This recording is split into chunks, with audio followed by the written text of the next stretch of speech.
नमस्ते, मैं सौरभ हूं। आप लल्लन टॉप की यात्रा क्या हाल है यूपी देख रहे हैं। हमारी यात्रा इस वक्त आ गई है फतेहपुर ज़िले में। फतेहपुर की बात करें तो यहाँ से सांसद हैं 2 बार से साध्वी निरंजन ज्योति, राज्य मंत्री भी हैं। यहाँ पर 6 विधानसभाएं हैं, 6 में से 6 बीजेपी गठबंधन के खाते में है, 5 बीजेपी के हिस्से में है और 1 अपना दल के हिस्से में है। 6 विधानसभा बीजेपी जीती थी 2017 में। तो हम इस वक्त फतेहपुर विधानसभा में हैं और फतेहपुर बस अड्डे के ठीक बाहर खड़े हुए हैं। लोगों से जानेंगे भाई, सबसे पहले तो जो जिज्ञासा मेरी रहती वो यही रहती कि क्या मुद्दे हैं। तो फतेहपुर के हम क्योंकि मेन मार्केट में मेन स्टॉप पर खड़े हैं, बस स्टॉप पर खड़े हैं, तो यहाँ लोगों सबसे पहले यही समझेंगे कि शहर के फतेहपुर के बड़े मुद्दे क्या हैं। 2 बार से बीजेपी के सांसद हैं, उनका काम कैसा रहा, यहाँ के जो विधायक हैं। सभी आपको 6 विधानसभा जो यहाँ पर हैं उनके विधायकों के नाम बता देता हूँ।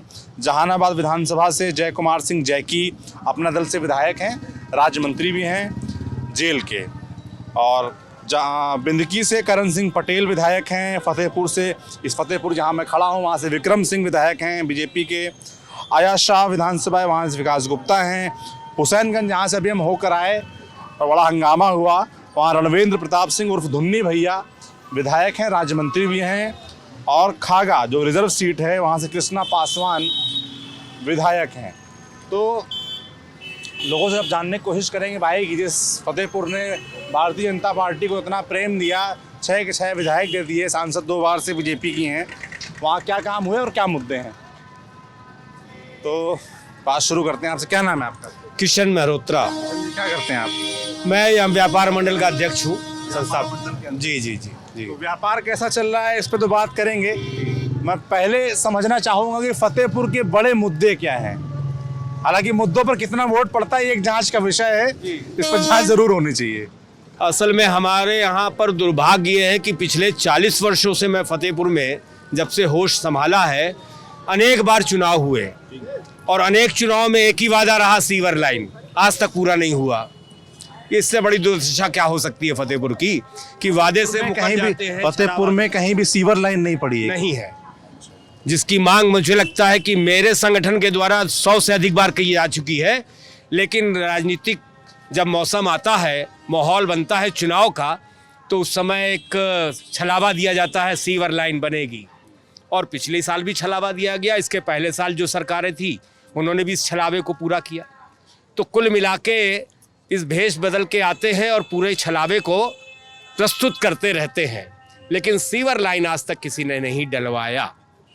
तो इसका भाग्य नहीं, इसका दुर्भाग्य खराब है इस फतेहपुर का। आप कह रहे हैं सीवर लाइन नहीं पड़ा, ये बड़ा मुद्दा है यहाँ पर है, और इसको लेकर सभी पार्टियों ने आप कह रहे हैं वादे किए। सबने भारतीय जनता पार्टी सरकार है, उससे पहले समाजवादी पार्टी की सरकार। चुनाव में आने के पहले वादा किया था कि अगर हमारे यहाँ सांसद और विधायक बनेंगे तो सीवर लाइन पड़ेगी। आपने उनकी इच्छा पूरी कर दी।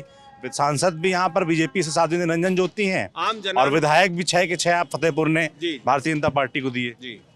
तो जब भी हम लोग इस तरह के प्रयोजन में, मताधिकार के प्रयोग में आते हैं तो प्रलोभन के द्वारा चले जाते हैं। और प्रलोभन आगे भी कोई आएगा, वो भी फिर ऐसे ही प्रलोभन देगा कि हम आपके यहाँ सीवर लाइन डलवाएंगे। जब फतेहपुर में मूत्रालय नहीं है पब्लिक के लिए, महिलाओं के लिए, छात्राओं के लिए, अड्डे में कहीं बना नहीं है, अंदर बाहर कहीं नहीं। तो ये बहुत ज़्यादा विडंबना है फतेहपुर के। मैं तो हमेशा ही कहता रहता हूँ कि यहाँ का भाग्य नहीं, दुर्भाग्य खराब है। भाग्य खराब होता है तो बन जाता है, दुर्भाग्य जल्दी नहीं बनता है। आप कह रहे हैं कि भाई सबसे बड़ा मुद्दा सीवर लाइन का है और सीवर लाइन को लेकर वादे भी होते रहते हैं। तो जैसे अब चुनाव हैं, तो इस चुनाव में क्या आप लोग, जो आपके नेता हैं, जब वोट मांगने आएंगे तो उनसे यहाँ की जनता जवाब मांगेगी, पूछेगी कि भाई सीवर लाइन नहीं पड़ी, आपने तो कहा तो पड़ेगी। किसी खास तौर पर नेता ने, किसी ने कहा, जो यहाँ के विधायक हैं, सबने कहा, या सांसद हैं, पूरी पार्टी ने कहा, जब चुनाव में आए, उतर के आए, तो सबने कहा कि नहीं सीवर लाइन यहाँ पर पड़ेगी। और आगे फिर आएंगे और फिर जो है वादा करेंगे कि हमको लाइए, हम सीवर डलवाएंगे। लेकिन अभी तक एक पत्थर उसके निर्माण का नहीं रखा गया। मैं समझना चाहता हूँ ये नेता लोग इतनी हिम्मत कहाँ से लाते हैं कि वादा कर दिया और इतना जेन्युइन वादा है कि भाई सीवर लाइन पड़नी चाहिए और पूरा नहीं हुआ, तो वो आपके सामने, फिर आप लोग के सामने घूम कैसे लेते हैं, आप लोग के बीच दोबारा वोट मांगने कैसे आ जाते हैं? बहुत ही आसान तरीका है, हिंदू मुस्लिम कराओ, वोट पाओ, ठीक। और चूंकि सबसे कमज़ोर नीयत जनता की है, जनता बड़ा ही भुलक्कड़ है, वो जवाब लेना ही नहीं चाहती। वो तो उनके आगे कुर्सी और मिठाई रखकर प्रस्तुत करते हुए वो अपनी शान समझती है कि हमारे यहाँ विधायक और सांसद आए हैं, इसलिए वो चली जाती है। तो आप कह रहे हैं कि विधायक सांसद से लोगों की अपेक्षाएं बस वहीं खत्म हो जाती है कि हमारे भतीजे का मुंडन था उसमें आ गए हैं, भाई की शादी थी उसमें आ गए। उनको माला पहनाना, उनको हार पहनाना अपनी शोभा और बड़प्पन समझते हैं। कभी अपना जनता ने प्रयास नहीं किया कि कोई विधायक उनको भी माला पहना दे। हैं? ऐसा शायद जिस दिन होने लगेगा रामराज का प्रथम दौर चालू होगा। आज का प्रथम दौर तब चालू होगा जी, जिस दिन जनता को विधायक और सांसद माला पहना लगेंगे। चुनाव वक्त तो खूब पहनाते हैं, खूब तस्वीरें आती हैं। छलावे एक मुद्दा आपने बताया सीवर लाइन का, और क्या मुद्दे हैं? क्या नाम है आपका? अनिल वर्मा। क्या करता है? व्यापार करता हूँ। व्यापारी हैं आप? जी, व्यापारी। एक तो भाई साहब ने जो व्यापार मंडल के आपके अध्यक्ष हैं उन्होंने मुद्दा उठाया सीवर लाइन का, और दूसरा क्या मुद्दा है? बहुत सारे मुद्दे हैं। अगर मैं मुद्दों के ऊपर बात करूँ तो शिक्षा व्यवस्था है, मुद्दों पे ही बात करेंगे। शिक्षा व्यवस्था, स्वास्थ्य की व्यवस्था, इनको जनपद फतेहपुर के जनता को जिस स्तर का चाहिए उस स्तर का नहीं हमें सुविधाएं मिल पा रही हैं। विशेषकर शिक्षा के मामले में हम लोगों ने बहुत सी मांग उठाई हैं। सरकारी विद्यालयों के अंदर जो जिस तरह की शिक्षा व्यवस्था है, लोग प्राइवेट में अपने बच्चों को पढ़ाते हैं, जिसमें लोगों की आज कमाई है नहीं, व्यापार में पूरा मंदी चारों तरफ फैला हुआ है। तो मैं सरकार जो भी आज है या आने वाली है, मैं उनसे ये चाहूँगा कि शिक्षा की व्यवस्था को इतना दुरुस्त कराएं कि सरकारी विद्यालयों में भी हम अपने बच्चों को पढ़ा करके उनका भविष्य बना सकें। इसके लिए हम ये मांग करना चाहेंगे आपके माध्यम से कि जिला प्रशासन, नेतागण अपने बच्चों को सरकारी विद्यालयों में शिक्षा दिलवाएं, जिससे वहाँ की शिक्षा व्यवस्था ठीक हो। आप कह रहे हैं शिक्षा का स्तर जो है सुधारने का एक तरीका ये भी है कि सरकारी टीचर्स जो हैं या जो नेता लोग हैं या जो सरकारी कर्मचारी हैं वो अपने बच्चों को सरकारी स्कूलों में पढ़ाना शुरू कराएं, जिससे शिक्षा की व्यवस्था हो, तो आम आदमी की जो कमर में ये बोझ पड़ा हुआ है कंधों के ऊपर, वो बोझ कम हो। आम आदमी सबसे ज़्यादा प्रताड़ित होता है शिक्षा और स्वास्थ्य से। सबसे ज़्यादा शिक्षा स्वास्थ्य के ऊपर ही खर्च हो रहा होता है, तो सरकार अगर यहाँ पे ध्यान करेगी तो आम आदमी का एक वजन बोझ कम होगा। दो मुद्दे हो गए, एक तो हो गया शिक्षा का इन्होंने बोला और दूसरा मुद्दा हो गया सीवर लाइन का। क्या नाम है आपका? विकास त्रिवेदी। क्या करते हैं? पत्रकार हैं। पत्रकार हैं? अरे पत्रकार जी, कहाँ किस चैनल के लिए काम करते हैं? मैं अपना स्वयं का मेरा अखबार है जन ऊर्जा। तो ये जो मुद्दे उठा रहे हैं आप लिखते नहीं उस पे? खूब लिखते खूब हैं, लिखते हैं। लेकिन यहाँ कोई सुनने वाला हो ना। यहाँ पे एक मुद्दे तो आपने शिक्षा का बता दिया, आपने सीवर लाइन का बता दिया, यहाँ तमाम मुद्दे हैं। क्या मुद्दे हैं? सबसे बड़ा मुद्दा यहाँ पे पाइपलाइन सारी ध्वस्त हो चुकी हैं। अगर सबके घरों में, ज़्यादातर घरों में गंदा पानी सप्लाई हो रहा है। विद्युत व्यवस्था यहाँ की ऐसी है, एक तो योगी सरकार में विद्युत व्यवस्था अच्छी हुई है, लेकिन यहाँ के अधिकारी कर्मचारी बेलगाम हो चुके हैं। अगर कहीं की लाइन डिस्टर्ब हो जाए तो क्या पता 2-2, 3-3 दिन अंधेरा पड़ा रहे, उस और कोई ध्यान देने वाला नहीं है।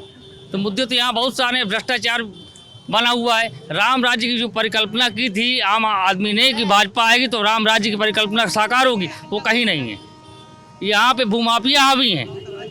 आदमी की ज़मीनों पे कब कब्जा हो जाए, किसकी ज़मीन कब चली जाए, कोई भरोसा नहीं। जी, सबसे बड़ा मुद्दा। आप लोग भाई पत्रकार हैं यहाँ के, आप इन मुद्दों पे खबरें नहीं लिखते, कुछ असर नहीं होता उनका?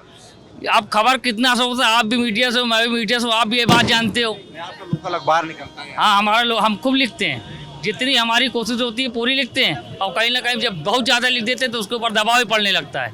यहाँ पे पुलिस निरंकुश है, बात सुनने वाला कोई नहीं है। आपने दबाव की बात की, किस तरह के दबाव? अरे अब जब आते हैं तो अब आप जानते हो मीडिया में जब फोन आने लगेंगे, ये आने लगेंगे, भाई ज़्यादा चला रहे हो, ज़्यादा कर रहे हो, ये कर रहे हो, वो कर रहे हो, ये तो आम बात है। जी, फिर क्या करते हैं आप? क्या करते हैं भाई, हम भी कमज़ोर पड़ जाते हैं। जब हमारा कोई साथ देने वाले, हम भी कमज़ोर पड़ जाएंगे। खबर का असर नहीं होता। खबर जनता साथ नहीं देती आपका? जनता कितना साथ देगी? जनता अगर जागरूक हो जाए तो आज ये स्थितियां यहाँ की होती। सोचिए, केंद्रीय मंत्रालय 2 सांसद जी के पास हमारे, और फतेहपुर हमारी इस कगार पे खड़ा हुआ है। यहाँ पे मूत्रालय, भाई साहब ने अभी बताया, मूत्रालय की व्यवस्था नहीं है। शर्म में आनी चाहिए। महिलाएं बेटियां किस तरह गली कोने में कूचे में बैठ के पेशाब करती हैं, शर्म आनी चाहिए। और जबकि वो स्वयं महिलाएं, तो दुर्भाग्य तो है। उन्होंने एकदम सही कहा कि दुर्भाग्य हमारा, और उसका हम सामना कर रहे हैं। सांसद जी काम ठीक नहीं लग रहा है आपको? बिल्कुल नहीं ठीक लग रहा। दो बार जीती, दोनों बार उन्होंने कहा कि अगर मैं जीती तो मैं सीवर लाइन लेके आऊंगी, कुछ नहीं हुआ।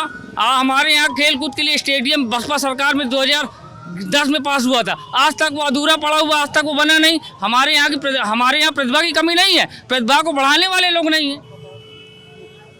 आज 11 साल तो स्टेडियम उसी कगार पे खड़ा, किस लिए? केवल एक मानसिकता बन चुकी, बसपा ने पास कराया था, तो हम नहीं बनाएंगे। ये मानसिकता बदलनी होगी और जनता को इसके लिए आवाज उठानी होगी। नहीं उठा पा रही, नहीं उठाती है जनता भी तो कोई ना कोई लग जाता है ना। बताए ना, बहुत बड़े मठाधीश हैं यहाँ पे, उनकी कमी नहीं है। क्या नाम है? मेरा शफकत नाम है। क्या करते हैं शफकत? मैं बाहर जॉब करता हूँ, सऊदी में। कहाँ पर जॉब करते मैं सऊदी अरब में जॉब करता हूँ। सऊदी में जॉब करते हैं? जी जी जी। मेरी वाले हैं। सबसे बड़ा मुद्दा रहने वाले हैं कि हाँ, रहने वाले फतेह। वोट देते हैं? हाँ, वोट देते किन हैं। मुद्दों पे वोट देते हैं? मेरे हिसाब से सबसे बड़ा मुद्दा अभी तो महंगाई और बेरोज़गारी है। बेरोज़गारी इतनी ज़्यादा बढ़ गई है। यहाँ पे अगर रोज़गार हो तो लोग बाहर जाए नहीं, बाहर जॉब करें नहीं। यहाँ पे सब अगर लोकल की वहाँ पे बात करें, लोकल में हमारे फतेहपुर में कुछ है नहीं, पहले भी नहीं था, अब भी नहीं है। ये पहले जो भाई साहब बता रहे थे कि यहाँ का जो दुर्भाग्य है, सही बता रहे हैं, यहाँ का दुर्भाग्य है। यहाँ के बहुत सारे जो लीडर हैं, बड़े लीडर यहाँ से होके गए हैं, लेकिन यहाँ के लिए किसी ने कुछ किया ही नहीं है। और महंगाई आप देख रहे हैं, पेट्रोल देख रहे हैं, जीतते कैसे हैं ये समझना चाहता हूँ मैं। जीतते कैसे? पब्लिक वोट दे रही है। वो वादा करके आते हैं, पहले भी जैसे वादा करके लोग आए हैं। वादा पहले 70 रुपए का पेट्रोल लोगों को महंगा लगता था, हाँ, आज जो है 100 रुपए के ऊपर पेट्रोल लोगों को महंगा नहीं लग रहा। लोग डला रहे हैं, पब्लिक तो वोट डाल रही, लेकिन चुप है। 400 रुपए का सिलेंडर पहले लोगों को महंगा लगता था, आज 1000 रुपए का महंगा नहीं लग रहा है। खुश हैं लोग, पता नहीं क्यों खुश हैं। खुश हैं? पता नहीं क्यों खुश है, क्या है उनमें। पब्लिक वोट दे रही है, परेशानी उसको भी है, लेकिन कह रहे हैं सही है देश का। पता नहीं विकास कैसे विकास हो रहा है, देश का विकास हो रहा है। पेपर में विकास हुआ तो पीछे कमेंट्री क्या कर रहे हो? आगे आगे बता दो। मीडिया है, कुछ मीडिया मैंने आपको देखा है, बहुत सारी आपकी न्यूज़ सुनी है, आप बहुत अच्छी रिपोर्टिंग करते हैं, बहुत अच्छी न्यूज़ बताते हैं, लेकिन ज़्यादातर मीडिया आजकल वही बता रही है जो ऊपर से हाईकमान का जो ऑर्डर आता है वही बता रही है। पब्लिक यहाँ पे अगर कुछ करने लग जाए, पब्लिक जनता कुछ करने लग जाए कि महंगाई के विरोध में, है ना, तो सारे कैमरे उधर से घूम जाएंगे, दूसरी तरफ चले जाएंगे। वहाँ पे कुछ ऐसा कर दिया जाएगा, सब लोगों की नज़र वहीं हो जाएगी, सारे मुद्दे भटक जाएंगे। किसान बैठे हो तुम ये ज़माने से, बैठे हैं ज़माने से, किसानों की कौन सुन रहा है? कोई सुन रहेगा? कोई नहीं सुन रहा है। मीडिया भी दूसरे मुद्दे दिखा रही है, वो दिखाना नहीं चाह रही, क्योंकि मीडिया सब उनके अंडर में है। कुछ ये बोल रहे हैं महंगाई मुद्दा नहीं बन पाता है, और ख़ास तौर में मैं पहले पेट्रोल डीजल पूछना चाहूँगा कि अभी पेट्रोल डीजल के रेट यूपी में प्रदेश में कम हुए, यूपी में दोनों पेट्रोल डीजल के 12-12 रुपए कम हो गए। कुछ फ़र्क पड़ने वाला है क्या उससे? क्या नाम है आपका? फर्क पड़ता है। रविंद्र तिवारी नाम है मेरा, और मैं छात्र हूँ, पढ़ाई कर रहा हूँ। मेरा अभी एमए कंप्लीट हुआ, अब रिसर्च करना है। हाँ, दिल्ली विश्वविद्यालय से। जी जी जी। तो बात ये है सौरभ सर कि अभी तक जो यहाँ पर बातें उठाई गई, एक यहाँ का जो अब एक मेन मुद्दा बचा हुआ वो है यातायात की समस्या इतनी विकट है यहाँ पर कि आप देख सकते हैं कि आदमी यहाँ पर पैदल चल नहीं सकता। बाकी जो मुद्दे थे, ये फतेहपुर जो है ये पिछड़े, जो मतलब नहीं होता कि अति पिछड़ा में आता था। जब भाजपा सरकार आई तो कोई, हम इस कारण से नहीं बोल रहे हैं कि हम भाजपा के समर्थक हैं, लेकिन आप एक आम नागरिक के तहत भी देखेंगे तो यहाँ पर काम हुए हैं। मूलभूत समस्याएं जो थी, स्वास्थ्य, शिक्षा और आपका बिजली, पानी, यहाँ पर अब आप देखेंगे कि बिजली की आपूर्ति पूरी तरीके से हो रही है। बताते जाइए मुझे, स्वास्थ्य में क्या हुआ, शिक्षा में क्या आप हुआ? देखेंगे कि जब हम पहले यहाँ पर आते थे, दिल्ली से यहाँ आते थे, दिखाने के लिए जाते थे, सरकारी अस्पताल है, वहाँ पर गए तो लाइन लगानी पड़ती थी, कोई डॉक्टर नहीं आ रहा, नदारद है डॉक्टर। लेकिन अब ये सारी समस्याएं ठीक हो गई हैं। आज सुबह पार मैं एक बाबा जी को लेकर गया था, वो वृद्ध थे, उनको आज दिखा, उनको इमरजेंसी वार्ड पर ले गया, तुरंत तत्काल रूप से उनकी सेवा की गई। तो ये शिक्षा, और उसके बावजूद जो है मेडिकल कॉलेज यहाँ पर खोला गया। बिजली की जो समस्या है, हाँ, मेडिकल कॉलेज खुल गया और उसका उद्घाटन भी हमारे माननीय प्रधानमंत्री मोदी जी ने किया। कॉलेज खुल गया है भाई लोग?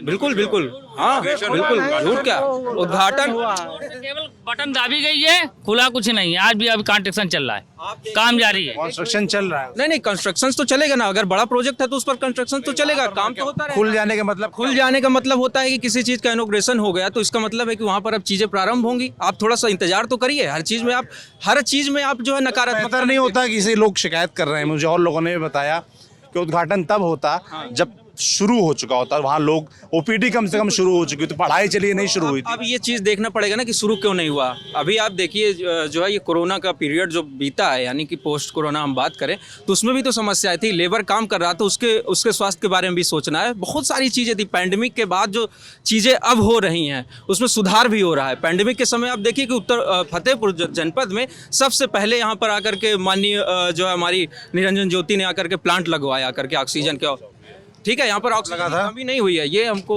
जो है मार्च के बाद जब ये कोरोना प्रारंभ हुआ अप्रैल में, यहाँ पर तुरंत जो है, और आप देखेंगे यहाँ कर का आंकड़ा उठाइए और आप देखिए कि यहाँ पर मृत्यु ऑक्सीजन से नहीं जुलाई में हुआ, जुलाई में जब लोग मर गए, मिट गए, पता नहीं चला कहाँ चले गए, उसके बाद ये जुलाई में हुआ है। और ये मैं ऑन रिकॉर्ड आपको बता रहा हूँ। ऑक्सीजन की कमी नहीं हुई, कौन सा बेस से कह रहे हैं, पूछ लीजिए। किस बेस से कह रहे क्या कह रहे हैं? हैं? लोग किस तरह से मरे हैं यहाँ पे? क्या नाम है आपका? प्रत्योग प्रताप नाम है हमारा। क्या करते हैं? मैं मेडिकल का व्यवसाय। खा रहे थे क्या? हाँ, खाएंगे आप भी लीजिए। बात कर ले फिर। अच्छा, बिल्कुल। हम इनसे पूछना चाह रहे हैं बेस कौन, मेडिकल का व्यवसाय है हमारा, मेडिसिन का। मैं इनसे इतना पूछना चाह रहा हूँ कि कौन सा बेस है जो आप कह रहे हैं ऑक्सीजन कमी नहीं हुई? ऑक्सीजन की कमी से, सरकार जी ऑक्सीजन की कमी से भाई साहब किसी की मृत्यु नहीं हुई है फतेहपुर में। पत्रकार कुछ है हमारे बीच, वो ये कह रहे हैं ऑक्सीजन की कमी से किसी की मौत नहीं हुई। यहाँ पे कितनी मौतें हुई हैं जिन्होंने अपने लोग खोए हैं, उनकी आत्मा से पूछिए। दोनों मैंने माँ बाप खोए अपने, ये क्या जानेंगे, ये दर्द जानेंगे आंकड़े। और यहाँ क्या आंकड़े की बात कर रहे हो भाई? चले गए हमारे दादा, कहाँ चले गए, कैसे चले गए फिर? हाँ?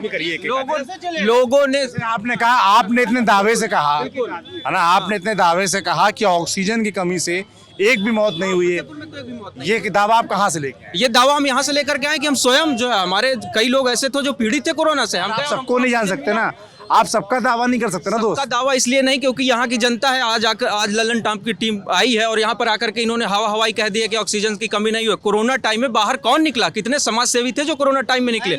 और सिर्फ मैंने पहले भी बताया, मैं कोई भाजपा समर्थन के कारण नहीं बोल रहा हूँ, मैं इस कारण से भी बोल रहा हूँ कि अगर यहाँ का कोई प्रतिनिधि भी था, भाजपा सरकार का प्रतिनिधि है, अगर वो नहीं निकला है तो ये आपकी समस्या है, आप उसको समझिए कि अगर वो नहीं निकला है तो हम उसको वोट नहीं देंगे। लेकिन जो सत्य है उसको आपको बताना पड़ेगा। अगर ऑक्सीजन की कमी नहीं हुई है फतेहपुर में तो नहीं हुई है, ये सत्य है। और आप इसको देखिए, और इसमें हर जो है सबका योगदान है, ऐसा नहीं है कि किसी एक का योगदान है। लोगों ने आगे बढ़ के मदद की है। टैंकर आते थे, लोग लेकर के आते थे भाई, कानपुर से आते थे, कभी इलाहाबाद से आ रहे हैं, बनारस से आ रहे हैं, और यहाँ पर स्टील के जो फैक्ट्री लगी हुई है कानपुर में, वहां से लोगों ने ऑक्सीजन भेजा है। आप उठा करके देखिए, लोगों ने भेजा, सरकार ने भेजा। सरकार अगर मुहैया कराएगी तभी तो लोग लेकर के आएंगे, सरकारों की तरफ से ही तो आएगा। सरकार ने आवंटित किया कि भाई आपको यहाँ से लेकर के आना, कोई फैक्ट्री है, सरकार ने कहा कि आपको यहाँ की सारी जो है मैन्युफैक्चर बंद करके अब ऑक्सीजन आपको जो है जनरेट करके भेजना है, तब लोगों ने पहुँचाया। तो सरकार का ये कह रहे हैं ऑक्सीजन की कमी नहीं हुई, सिलेंडर बकायदा आते रहे, एक भी मौत ऑक्सीजन की कमी से नहीं हुई। यहाँ अपना देश स्वयं जो है सऊदी से और दुबई से जो है ऑक्सीजन आ रही थी, ये दुनिया देख रही थी, ठीक ही नहीं? ठीक है, भाई साहब ने कहा ऑक्सीजन की कमी नहीं हुई, यहीं पर ऑक्सीजन प्लांट पे छापे पड़े हैं। ये बात गलत नहीं कह रहा हूँ, यहाँ के लोग बता देंगे। एक बात और कहना चाहेंगे, यहाँ पे तो केवल सही, यहाँ तो सही बात कहने वालों के खिलाफ पत्रकार जो सही बात लिख रहे थे, कह रहे थे, उनके खिलाफ मुकदमे हो रहे थे लगातार। यहाँ तो पत्रकार भी लिखने में डरता है, उनके ऊपर मुकदमे हो जाते हैं तुरंत। और एक नहीं, इसके 20 उदाहरण हम आपको देते हैं। यहाँ पे एक ANI के हैं, उनके ऊपर मुकदमा हुआ, भारत समाचार पे हुआ, न्यूज 18 पे हुआ। किस किस का नाम बताओ? भाई साहब कह रहे हैं 50,000 रुपए का सिलेंडर बिक रहा था, तो इसमें दोष लोगों का भी तो उतना ही है। सिलेंडर क्यों 50,000 का बिक रहा था? सरकार की जिम्मेदारी है, ठीक बात है। जिसका पेशेंट मर रहा होगा, अंतिम सांस ले रहा होगा, कहते हैं ना जब तक सांस तब तक आस, तो उसको आस होती है कि हमारा आदमी बच जाए। पैसा मायने रखता है, आदमी की जिंदगी मायने रखती है। तो जिंदगी बचाने के लिए आदमी संघर्ष कर रहा था, उसकी मजबूरी थी। फायदा कौन उठा रहा था? बिचवानी। अगर सरकार गंभीर होती उस मुद्दे पे, यहाँ के प्रतिनिधि सारे अपने घरों पे बैठे रहे, कोई निकल के बाहर नहीं आया। इसके पहले जो एक लॉकडाउन और पहले इसके हुआ था, उस समय पे हमने देखा था कि समाज सेवी रोडों पे उतरे, दिखा कि हाँ कुछ है, जनता के लिए भाग रहे हैं। लेकिन जब दूसरा दौर आया तो उस समय हमने देखा कि लोग कैसे एक दूसरे से दूर हो रहे हैं, रिश्ते खत्म हो गए, नाते कैसे दूर हुए। ऑक्सीजन सिलेंडर का एकत्रीकरण करना शुरू कर दिया। प्रॉब्लम यहाँ पर हुई, हमें खुद तो सोचना चाहिए। आज आप खड़े हो तो सरकार को जो व्यवस्था करनी चाहिए थी हाँ, कि उसने सिलेंडर किया कमी ना है। पड़ती, बिल्कुल उसने किया है। लोग ना मरते, वो हुई थी हाँ, व्यवस्था। बिल्कुल हुई थी, और लेकिन उसके बावजूद आप समस्या मुझे इकलौते क्यों दिख रहे हैं? नहीं, इकलौते मैं इसलिए दिख रहा हूँ क्योंकि सत्य बोल रहा हूँ। मैं इनको लेके तो आया नहीं हूँ। नहीं, आप लेकर के नहीं, आप मुझे भी लेकर के नहीं, आप उन्हें भी लेकर के नहीं आए, और ना सरकार ने मुझे भेजा, ना उन्हें भी सरकार ने नहीं ये लोग भेजा जो है। कह रहे हैं मैं उसको मानूं कि आपके मानूं? अब आपको ये निर्णय करना, हमेशा ये नहीं देखा जा सकता ना कि आप बहुसंख्यक समाज का ही जो है बात सुनी जाए, कि आप एक कोई, अब हमेशा ये सत्य नहीं होता है कि आप बहुत सारे लोग बोल रहे हैं तो सत्य वही हो गया। ठीक है, प्रामाणिकता का आधार देखिए, आप जाकर के आप रिपोर्ट खंगालिए, आप जाकर के ऐसे प्रमाण मोदी जी भी खुद देते रहते हैं। एक रिपोर्ट आपने संगम में भी चलाई थी, आपको याद है? देखा था किस तरह से वहाँ पे लाशें पड़ी हुई थी, आपने वो भी एक रिपोर्ट आपने चलाई थी, तो उससे आप अंदाजा कर ले कि भाई साहब कितने सही हैं, हम कितने सही हैं, आपको अंदाजा हो जाएगा। पर कोरोना में वाली भाजपा है, जीने वाली भाजपा है, उसको उसके पास पर कोरोना में दिक्कतें तो रही ना, कोरोना में दिक्कत हैं, लोग खत्म हुए ना व्यवस्था की वजह से। और हमारी वजह से भी, हम सब लोगों की वजह से, कि अगर एक ऑक्सीजन सिलेंडर की जरूरत है तो हमें 4 रखने की जरूरत नहीं थी। इस चीज पर कौन हम बोलेंगे कि नहीं हम गलत थे, हमने क्यों? इसमें से कई ऐसे लोग होंगे जो नहीं बताएंगे कि उन्होंने घर पे 4 सिलेंडर। कृष्ण कुमार तिवारी नाम है हमारा। हम जो है इसमें व्यापार युवा जिला अध्यक्ष हैं, और जो है व्यापार मंडल के काफ़ी कार्यों में हम लोग काम करते रहते हैं। पर जिनका भाई साहब को जो कथन है, इस कथन में एक समस्या ये है कि बहुत समय से फतेहपुर में स्वास्थ्य व्यवस्था धड़ाम थी। कोरोना में वो पूरी तरीके से हम लोगों के लिए जो है महामारी के रूप में हो गया। यानी वो स्वास्थ्य विभाग यहाँ पे ना तो कोई व्यवस्था पहले से थी, और अचानक से वो दौर आया जहाँ पर यहाँ के जितने भी प्रतिनिधि थे वो उसमें फेल हो गए, वो मौके पे नहीं आए। सिर्फ साध्वी जी ने लास्ट में जब बहुत मामला बवाल बना, उसमें जाके उन्होंने सौरा में एक प्लांट था वहाँ पे जाके कहा, तब वहाँ से कुछ आपूर्ति हुई। बाकी यहाँ का सारा पेशेंट इलाहाबाद, कानपुर पड़ा हुआ था। फतेहपुर में कोरोना की हालत बहुत ख़राब थी। पहली बात, प्लांट ऑक्सीजन की बात रह गई, दवाइयों की बात रह गई। आज भी जिला इन स्तरों में पीछे ही है। अगर यहाँ अभी भी कोई अचानक से कोई पैंडेमिक आ जाए तो ये संभाल नहीं सकते हैं। यहाँ डेंगू और मलेरिया का भी सही से उपचार नहीं है, यहाँ पे तुरंत रेफर कर देते हैं। सदर में आप चले जाइए, तो अगर आपके पास कोई हल्का सा भी डिफेक्टिव मामला है, आपको तुरंत कानपुर रेफर कर दिया जाएगा। आप रेफरल केस यहाँ से चेक करवा लीजिए, आपको पता चल जाएगा यहाँ स्वास्थ्य व्यवस्था क्या है। दूसरा, यहाँ पे जो भी इलाज कराने जाता है, यहाँ सारा का सारा सेटिंग का मामला है। चाहे वो पैथ हो, चाहे वो मेडिकल हो, हर जगह सेटिंग से दवाइयाँ बिक रही हैं। उन दवाइयों का कितना असर होता है ये वो खाने वाला ही जानता है। दवाइयों के दाम आप पता करवाइए, दवाइयों का स्तर कितना ख़राब है और दाम हाई फाई हैं। ये समस्या। दूसरा, नाला बन गया, समस्या से बड़ी है इसमें मच्छर। जहाँ 2 मच्छर था, आज 20 मच्छर है। उस मच्छर का कोई व्यवस्था नहीं है। डेंगू चिकनगुनिया के लिए इतने प्रयास गवर्नमेंट के द्वारा हो रहे हैं, वहाँ से कुछ भी हो रहा हो, परंतु जमीनी फॉगिंग वगैरह नहीं होती, कुछ नहीं, फॉगिंग कहीं नहीं। आप यहाँ चले जाइए, यहाँ पे एक घुसियाना है, आप अभी देखें वहाँ बदबू कितनी है। वहाँ पे जो है पूरा मलबा जमा है। पालिका लगी, नगर पालिका है पूरा, ये पालिका की तरफ से व्यवस्था नहीं। नगर पालिका से रोड में फॉगिंग कभी कभी महीने में जब हम लोगों के द्वारा कोई प्रयास किया जाता है तो हो जाए। गलियों में कहीं फॉगिंग नहीं है। आप अगर लिंटर लॉकिंग देख लें, मच्छर आपको अभी दिखाएं हम, रानी कॉलोनी का एरिया हो चाहे जहाँ पानी भरा हुआ है, वहाँ पे ब्लीचिंग वगैरह या कोई भी क्लोरिनेशन भी नहीं है। साफ सफाई बिल्कुल धड़ाम बैठी हुई है। बस ये है कि फ़ोन करने पे अगर आप सफाई नायक को फ़ोन कर देंगे तो आपके मोहल्ले में झाड़ू लग जाएगी, वरना नहीं लगेगी। अगर मलबा एक बार नाली से उठ गया तो उसको हफ्तों लग जाता है, जब तक कि आप बुलाएंगे नहीं तब तक वो मलबा उठाएंगे नहीं। ये यहाँ की रियल व्यवस्था है, इसको कोई बताने की जरूरत नहीं है। अच्छा, अभी एक भाई उन्होंने महंगाई का जिक्र किया और पेट्रोल डीजल के रेट का भी जिक्र किया, और सरकार ने फिलहाल 12-12 रुपए घटाए हैं, है ना। तो उससे पहले हम लोग प्रदेश में घूम रहे थे और लोग शिकायत करते थे कि डीजल पेट्रोल का रेट काफ़ी महंगा हो गया है।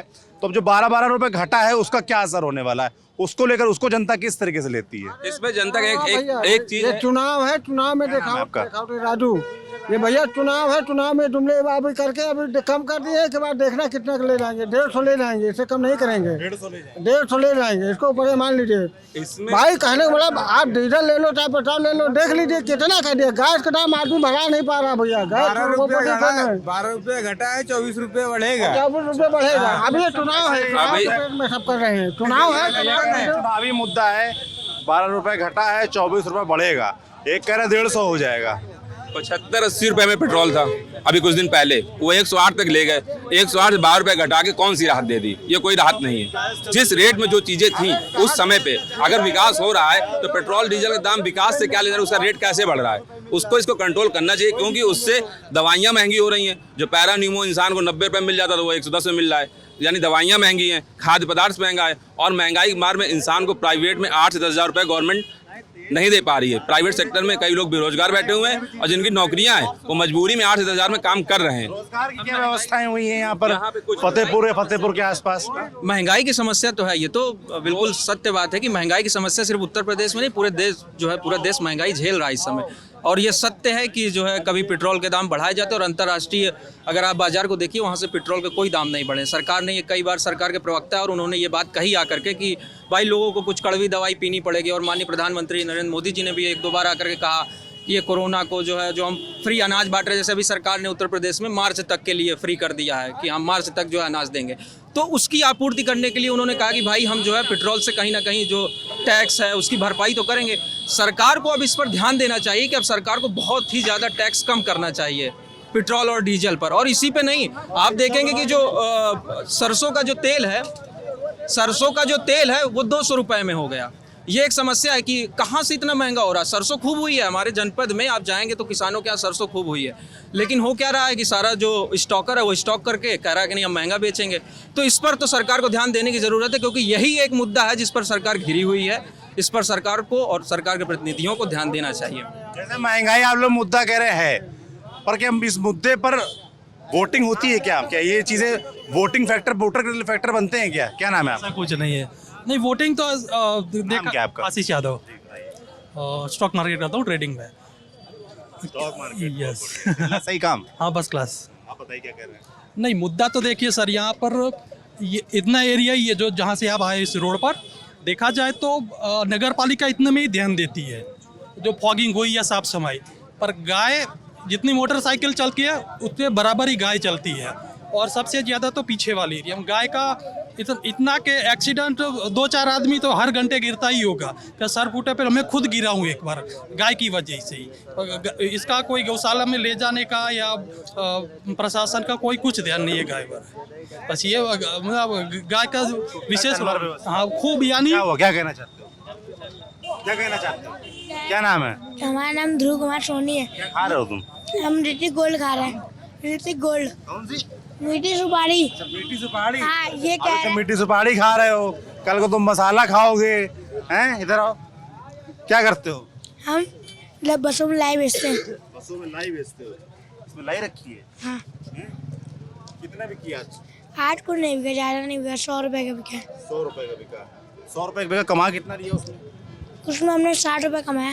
60 रुपये कमाए। घर में कौन कौन है तुम्हारे? हाँ, मैं एक छोटी बहन और पापा। पापा क्या करते हैं? पापा सुनारी फुल कारीगर हैं, सुनारी के कारीगर हैं। मैं अभी काम नहीं कर रहे हैं क्योंकि काम क्यों नहीं कर रहे हैं? मम्मी खत्म हो गई। जहाँ पापा लोग काम करते हैं उनके भाई लोग कहते हैं इसको काम में मत बैठा, नहीं तो तुम्हें गोली मार देंगे। बहुत डरते हैं हम लोगों से, इसलिए जाते हो?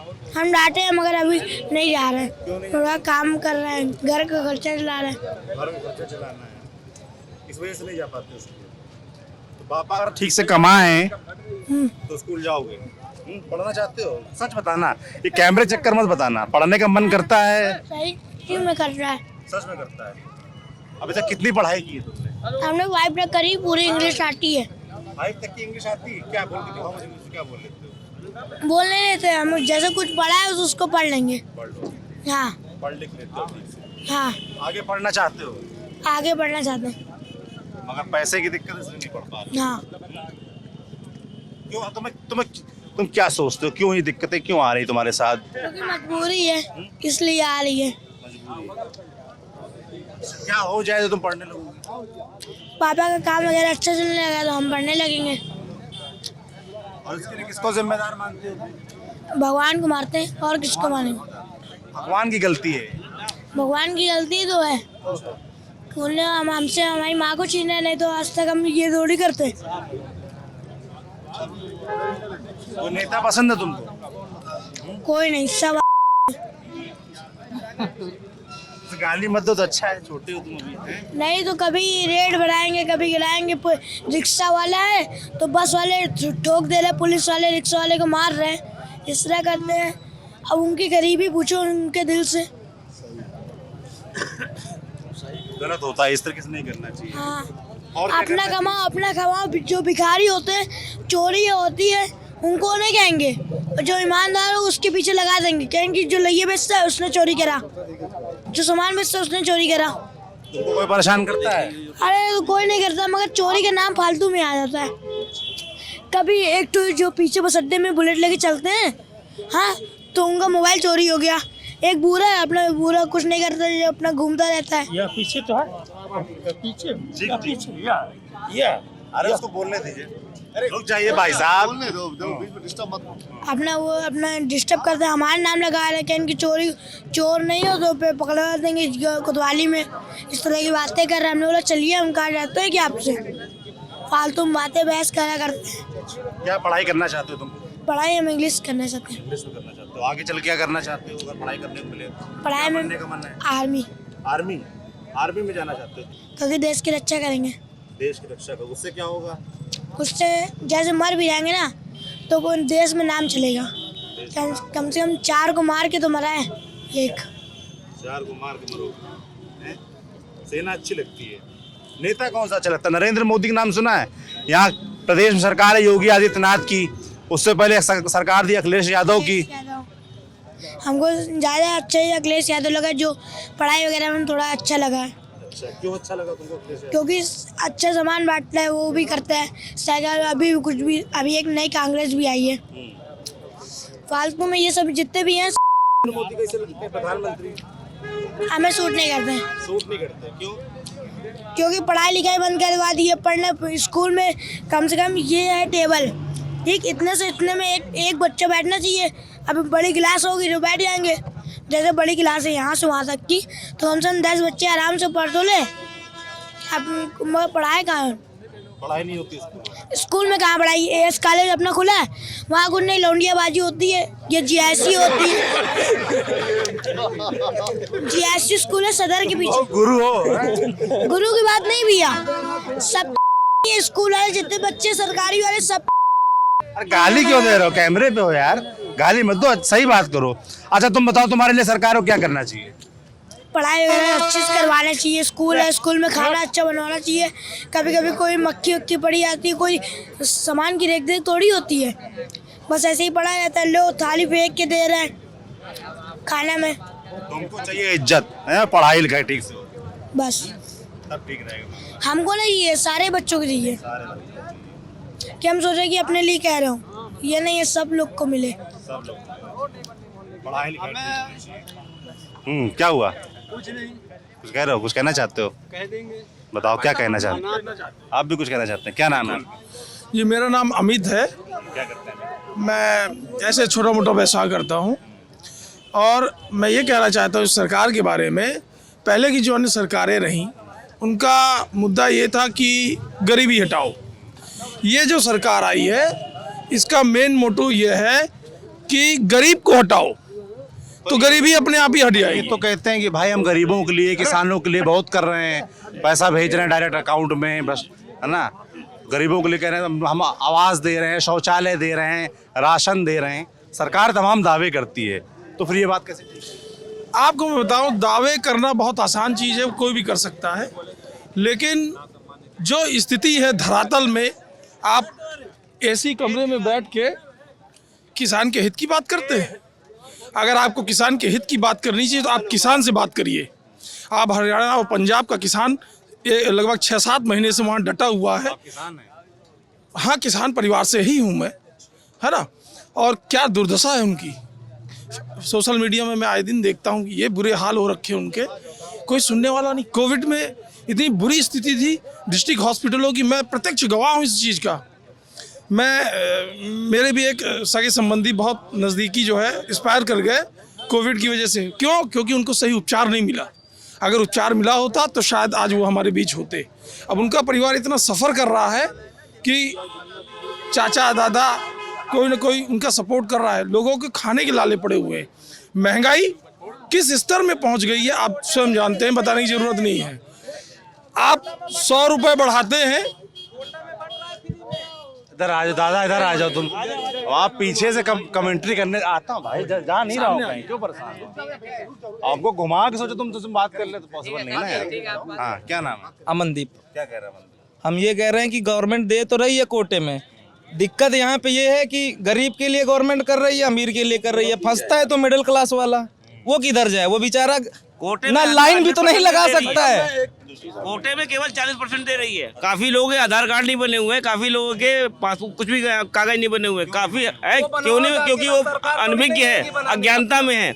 इन्होंने सीए लगाया, सीए लगाया, उसके विपरीत में हर जगह लगाया गया, उसके पीछे काफी बवाल उठ रहा है। आपका वेरिफिकेशन हुआ क्या? सीए की बात हुई थी, भी लगा नहीं। अभी लगाने की बात, लेकिन कम से कम ये देखो शिक्षित कितने लोग हैं यहाँ पर हमारे देश में।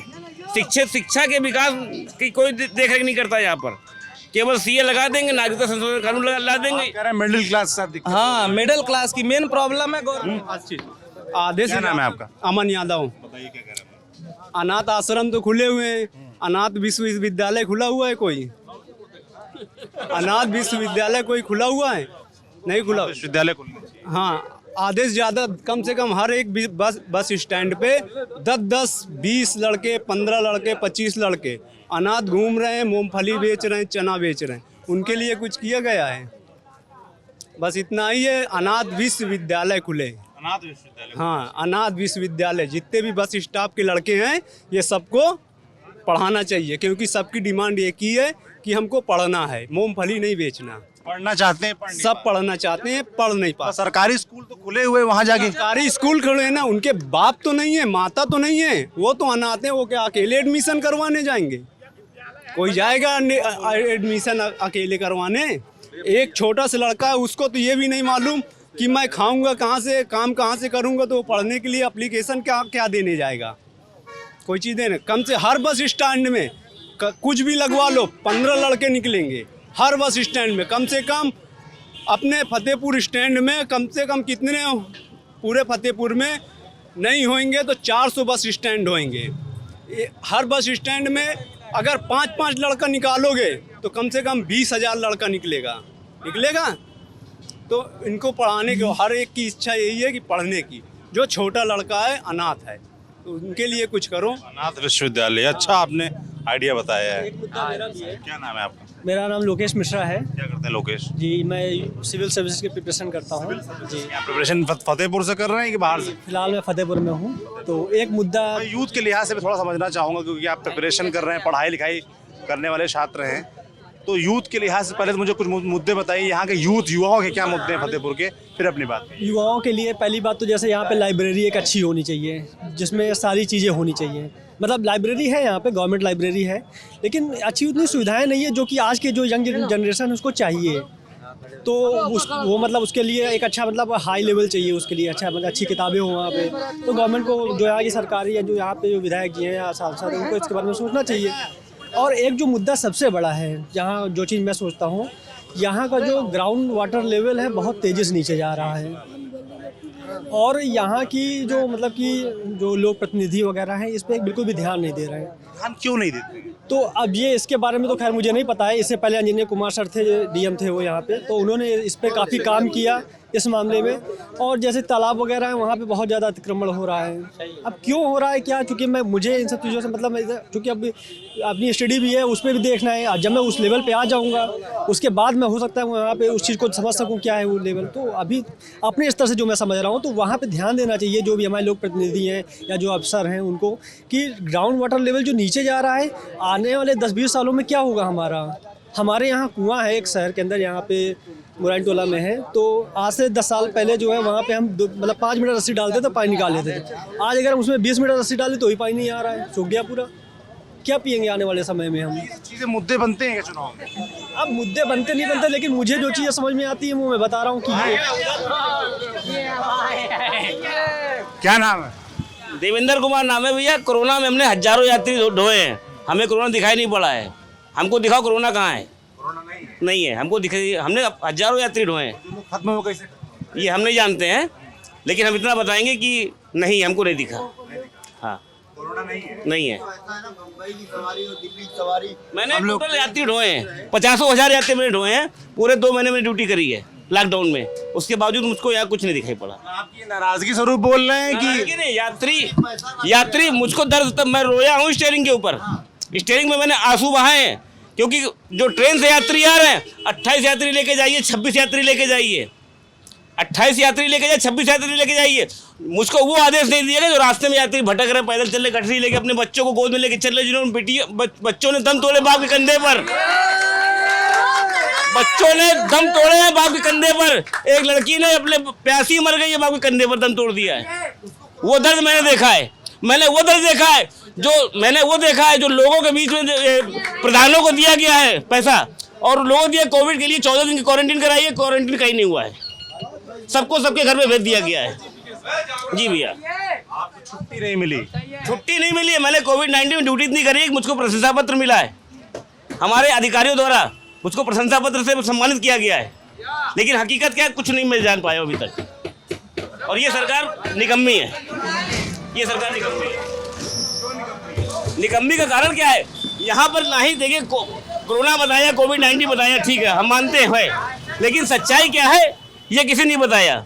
और मैंने एक चीज़ देखी है कि आदमी परेशान हो रहा है, भटक रहा है। शिक्षा के काम में कोई भी आगे नहीं आया है, केवल मंदिर बनवा लेंगे, वो मस्जिद का मामला है, हिंदू मुसलमान को लड़ा ले, 2 ही काम इन्होंने किए हैं देश में। अभी तक कोई भी इन्होंने काम किया हो बताइए। हम ये कहते हैं हमारे हिंदू भी एक है, हमारा हिंदू मुसलमान सब भाई है, हमको लड़ाने का प्रयास मत कीजिए। हमारे देश में केवल सबकी एकता बनानी चाहिए, सबको एकजुट बनाना चाहिए। हमारे यहाँ जितने भी लोग हैं, हिंदू हो चाहे मुसलमान हो, सब भाई भाई हैं, ठीक है। वोट क्यों देते हैं हिंदू मुसलमान के नाम पर आप लोग, ये बताइए। वोट मांगते हैं हिंदू मुसलमान के नाम पे, वोट मांगते हैं, वो बांटा जाता है। हम नहीं बटे हैं, वो बांटते हैं हमको। ये हिंदू तुम्हारे दुश्मन है, वो मुसलमान तुम्हारे दुश्मन है, बांटा जाता है हमको। हम नहीं बटे कहीं से भी। हमारे दिलों में देखिए हमारे एक ही खून है, एक ही ब्लड, सब कुछ एक ही है, लेकिन बांटा जाता है। ये बांटने वाले कौन है उनको देखिए आप। वो डायलॉग हम अक्सर सुनते हैं ना, बहुत हैवी ड्राइवर हो। भैया प्लीज शांत हो जाइए। तो वाकई आज हमको एक बहुत हैवी ड्राइवर मिल गए, बुला के अपनी बात कही, और जनता ने जो तालियां पीटी वो तो आपने देखी। हाँ, आप क्या कहना चाहते हैं? मैं महंगाई के बारे में कहना चाह रहा था। महंगाई तो इस कदर बढ़ गई है कि गरीब आदमी का जीना ही मुश्किल हो गया है। मैंने अभी थोड़ी देर पहले भी कहा था। ये मुद्दे क्यों नहीं बनते हैं? चुनाव में आप लोगों के बीच घूमो, लोग महंगाई की शिकायत करते हैं और तमाम शिकायतें करते हैं, पर जब वोट की बात आती है तो उनके मुद्दे बदल जाते हैं।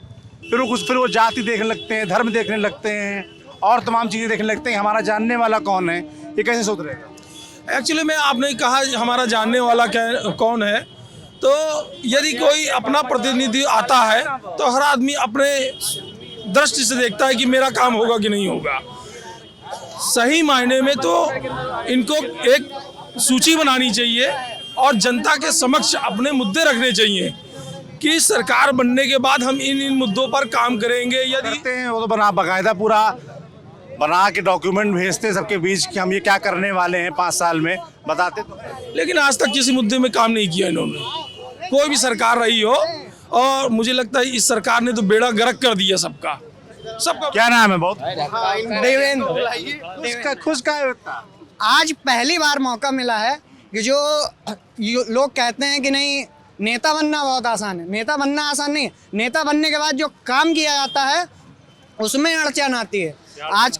आजकल के युवा नेता हैं, भाई हमको वोट दो, हैं वोट दे दिया, ठीक है, आपने कहा ये काम करा देंगे, ठीक है। आप खुद देख रहे हैं, आंजनेय सिंह जी आए थे, काम लटका हुआ है। देख लीजिए सामने ज्वालागंज की रोड बननी, अभी तक काम लटका हुआ है। शहर में कई जगह ऐसा नहीं कि काम नहीं हो रहा, काम रुका हुआ है।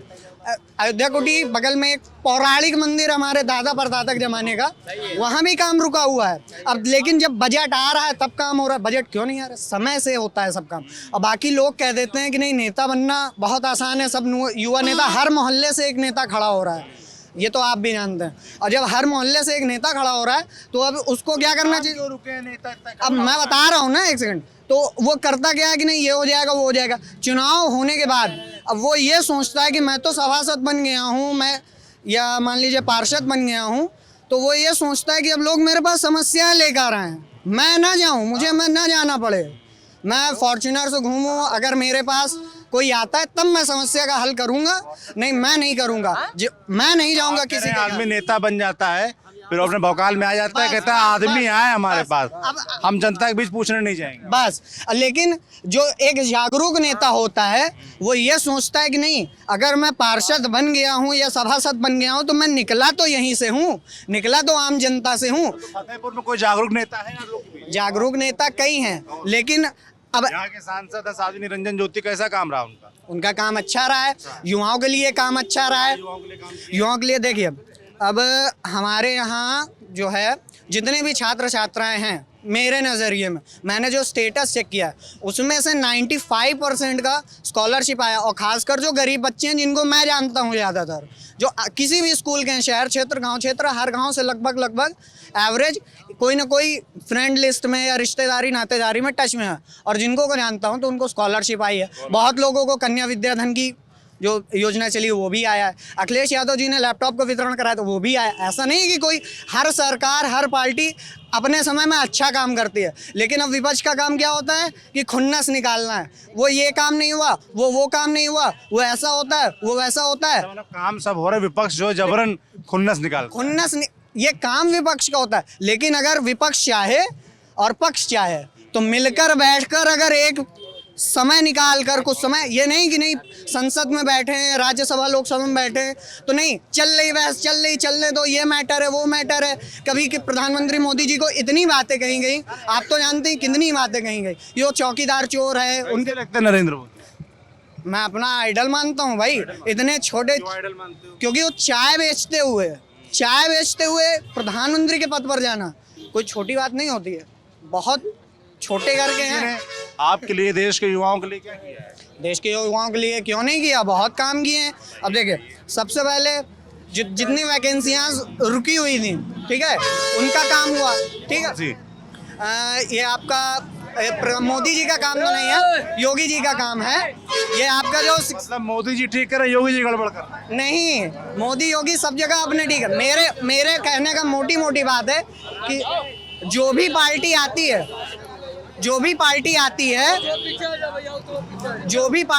है समय पर, तो वो अपने हिसाब से काम अच्छा करती है, लेकिन अपने हिसाब से काम जनता के लिए अच्छे करती है। जनता को भी लगता है कि काम अच्छे हैं, लेकिन जब दूसरी पार्टी आती है तो विचारधारा हर इंसान की एक जैसी तो होती नहीं है कि नहीं। मान लीजिए 2 मिनट के लिए अगर हमारा किसी से लड़ाई हो जाए, झगड़ा हो जाए मित्रगण में, तो एक दोस्त कहेगा कि नहीं बात करके अपना मैटर सुलझा लो, हैं, और दूसरा दोस्त कहेगा कि नहीं अरे मारो जाके, होगा जो देखा जाएगा।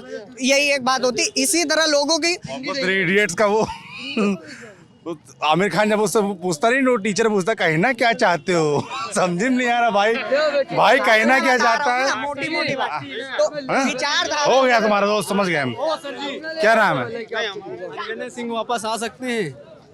डीएम साहब एक काम कर रहे हैं, वापस आना चाहिए। हाँ, उनको वापस आना भाई चाहिए। फतेहपुर की जनता की डिमांड ये भी है। सुनिए, हाँ, उनकी कुछ रोडें रह गई हैं बनने के लिए, जब तक वो नहीं आएंगे वो बन भी नहीं सकती। नहीं आएंगे तब यहाँ के सांसद विधायक भी क्या कर रहे हैं? काम नहीं कर रहे हैं। शासक विधायक नहीं, वो आप लोग चाहते नहीं कि भाई रोड नहीं बन रही है, सीवर लाइन नहीं पड़ रही है, हैं? जब सांसद विधायक के पास ऊपर से प्रेशर कौन देता है? पुलिस और डिपार्टमेंट को डीएम देता है ना। हम ये पूछ रहे हैं कि सांसद आप लोग इतनी शिकायतें कर रहे हैं, मोदी कोई भी रहेगा, मंत्री रहेगा, कोई भी रहेगा, वो डीएम के पास फोन करेगा ना। जब डीएम काम करेगा तभी तो काम ठीक नहीं कर रहे हैं। अभी डीएम कर रहे हैं नहीं कर रहे हैं वो नहीं जानते, लेकिन अंजने सिंह जब तक यहाँ नहीं आएंगे तब तक जो रोड बाकी रह गई है बनने के लिए वो नहीं बन पाएंगी। और जो टूटने के लिए रह गया, जो सरकार जो बोल रही थी कि हाँ हमारी ये जगह है, हमारी टूटने की जगह, वो भी नहीं पूरा होएगा। वो क्या नाम है आपका? मेरा नाम हैदर है। क्या करते हैं? मैं अभी फिलहाल पढ़ाई करता हूँ। क्या पढ़ाई कर रहे हैं? मैं अभी बीएससी कर रहा हूँ। हाँ जी। कहाँ से कर रहे हैं? युवराज सिंह से। कैसी पढ़ाई लिखाई, इस व्यवस्था कैसी? कोई ग्रेजुएशन तो ठीक ही ठाक है, लेकिन उस हिसाब से जिस हिसाब से होनी चाहिए उस हिसाब से नहीं है। मुद्दे क्या हैं? युवाओं के मुद्दे तो यही है, लोगों को रोजगार चाहिए। सबसे पहली चीज़ तो उन्हें रोजगार चाहिए, जो कि नहीं है फतेहपुर में। क्या इवन यूपी में भी नहीं है आजकल। हमें क्या चाहिए? हमें तो सबसे पहले पढ़ाई लिखाई के बाद एक लोगों को होता है कि हमें जॉब चाहिए, वो होती ही नहीं है। बड़े किस तरह की जॉब चाहिए? लोग सपोज करिए कि बीएससी कंप्लीट कर लिया, आदमी कहता है कि हमें कोई ना कोई जॉब चाहिए, प्राइवेट सेक्टर में मिल जाए। भाई बड़े सेक्टर में जाने के लिए अच्छी पढ़ाई करता है, लोग स्टार्टिंग से प्रिपरेशन करने जाते हैं, इंटर के बाद से वो चले जाते हैं पढ़ाई करने, और वो कहीं ना कहीं वो गवर्नमेंट जॉब की तैयारी करते हैं, IAS PCS कोई सी भी क्वालिफाई हो जाता है वो कर लेते हैं। बट अभी फ़िलहाल के लिए लोग यही चाहते हैं कि हमें प्राइवेट सेक्टर में मिल जाए या फतेहपुर में कहीं लोकल में मिल जाए। बट यहाँ फतेहपुर की स्थिति तो अब हमारा मेडिकल कॉलेज बिल्कुल बिल्कुल मेडिकल कॉलेज चालू है, तो मैं उम्मीद करता हूँ कि यहाँ के लोगों को शायद रोजगार मिले। तो ये है फतेहपुर और फतेहपुर की जनता की मांगे। जो मुख्य मांगे मुझे समझ में आई, उसमें सबसे बड़ी चीज़ तो सीवर लाइन है। शिक्षा स्वास्थ्य के क्षेत्र में काम होने चाहिए। जो ग्राउंड वाटर लेवल है वो घट रहा है, उसको लेकर व्यवस्थाएं होनी चाहिए। और आखिर में डिमांड जो कर गए कि जो पहले डीएम थे वो ठीक काम कर रहे थे, लोगों को लगता है कि अधिकारी अच्छे होंगे तो काम अच्छा होगा, तो इस पर सरकार को ध्यान देना चाहिए। ऐसे और तमाम ज़िले हम जाएंगे, वहाँ के जो मुद्दे होंगे वो आपको बताएंगे। आप देखते रहिए दी लल्लन टॉप की यात्रा, क्या हाल है यूपी। मैं सौरभ और कैमरे के पीछे मेरे साथ हैं जेरी। शुक्रिया।